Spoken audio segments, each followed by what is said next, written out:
अस्सलाम वालेकुम। कुवैत में जहरा के अंदर हाल ही के 2 महीनों में अभी जो लेबर के साथ जो जितने भी फूड डिलीवरी वर्कर्स हैं या फिर दूसरे जो कोई काम पे जाते हैं अंधेरे के टाइम में, तो जिनको लूटा जा रहा है, जिनसे दिनार लिए जा रहे हैं जबरदस्ती।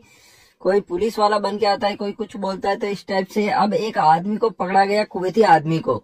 रात के टाइम में उसको घूमते हुए पकड़ा गया। घर से बाहर निकला, जैसे ही वो जा रहा था उसको पकड़ा गया, पूछताछ हुई, उस पर शक हुआ। उसके बाद में उसको जारा से ताइमा पुलिस स्टेशन लेके गए और पूछताछ हुई तो पता चला कि उसने अब तक 2 महीनों में 10 ऐसे मामले किए हैं, जिसमें कि 7 तो बड़े 3 छोटे मामले किए हैं उसने 2 महीनों में, जिसमें कि फूड डिलीवरी करने का काम करने वाले लेबर के लगभग ज्यादातर मामले हैं इसमें। तो उसको पकड़ा गया, 10 मामले उसने कबूल किए, तो लोगों को डरा धमका के दिनार लौटने वाला आदमी पकड़ा गया, कुवैती आदमी को पकड़ लिया गया। इसके बाद अगली खबर है, अब जाके फिलीपींस से वापस लेबर आना शुरू हो रहे हैं, जिसमें फर्स्ट बैच जो आ रहा है उसमें 27 फिलिपिनो जो डोमेस्टिक वर्कर्स हैं, खादिम की लेबर आ रही हैं। 210 का एक बैच तैयार कर रहे हैं, लेकिन उसमें से सबसे पहला बैच आ रहा है जो 27 वर्कर शामिल हैं, ये वापस स्टार्ट हो गया है। तो अब धीरे धीरे आना शुरू होंगे लेबर्स। हालांकि अभी दूसरी कंट्रियों से भी लेबर आने, जैसे कि इंडोनेशिया और नेपाल से, लेकिन अभी तक वहां पर ऐसे कोई भी समझौते पूरे नहीं हो पाए जिससे कि लेबर आना शुरू हो।